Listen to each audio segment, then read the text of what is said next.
बढ़ते हुए बात कर लेते हैं ट्रंप पुतिन सेट, ज़ेलेंस्की आखिर क्यों है अपसेट?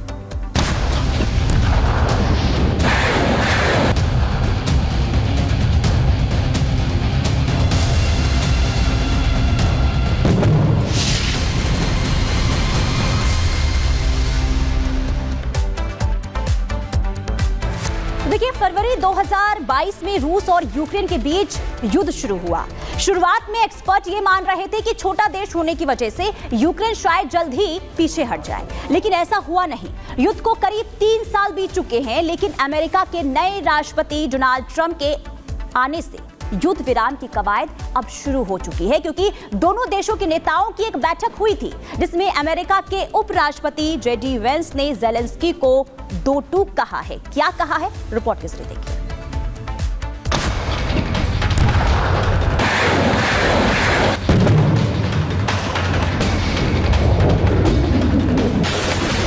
अगर सब कुछ ठीक रहा तो करीब 3 साल से यूक्रेन में धधक रही युद्ध की आग शांत हो सकती है।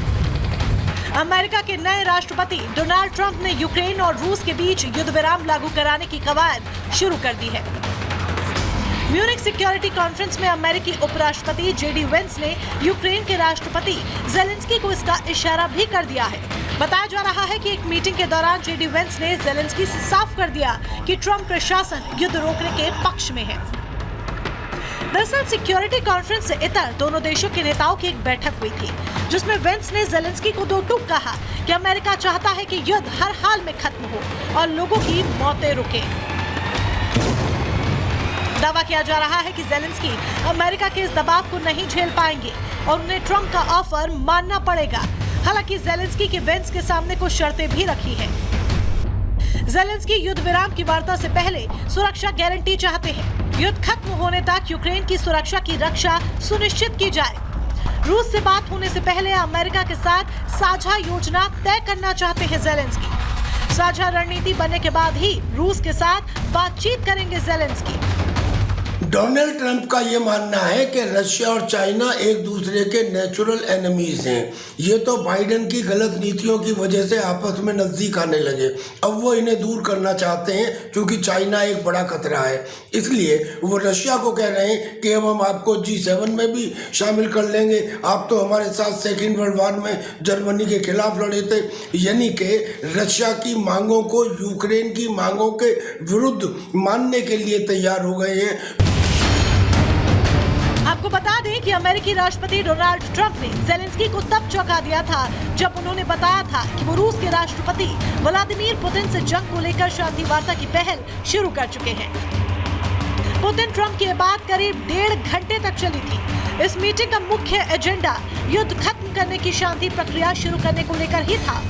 हालांकि फोन पर हुई इस बातचीत का डिटेल जानकारी दोनों देशों ने प्रेस को नहीं दी। अब माना जा रहा है कि ज़ेलेंस्की को जानकारी देने के बाद ट्रंप और पुतिन दूसरे राउंड की बात कर सकते हैं, जिससे यूक्रेन रूस की शांति वार्ता का बैकग्राउंड तैयार हो सके। यूक्रेन को साफ साफ कह दिया है कि भूल जाइए आप नेटो में शामिल होना, भूल जाइए आप क्रीमिया।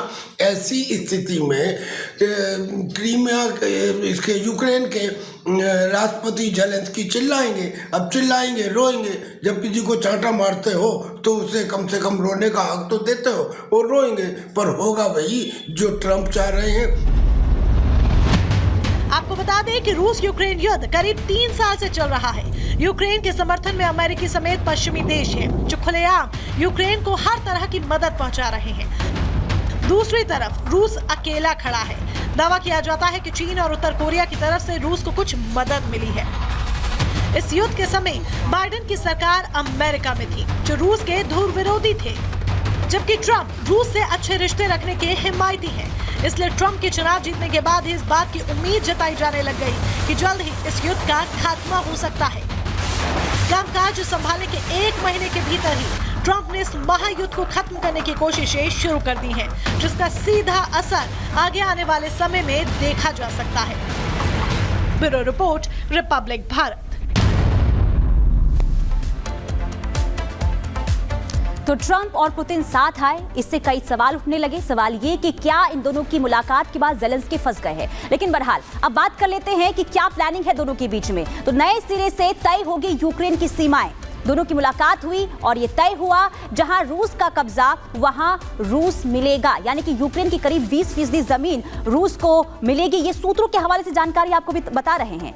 यूक्रेनी सेना रुक की धरती से वापस लौटेगी। इसके अलावा क्रीमिया पर रूसी कब्जे को मंजूरी मिलेगी, वहीं नाटो में शामिल नहीं होगा यूक्रेन। ये जो तमाम खबरें हम आपको बता रहे हैं, ये सूत्रों के हवाले से जानकारी निकल कर सामने आ रही है। लेकिन सवाल ये कि जिस जिद पर ट्रंप अड़े हुए हैं, यानी कि युद्ध विराम को लेकर, क्या उसमें वो सफल हो पाएंगे, ये देखना होगा। बहरहाल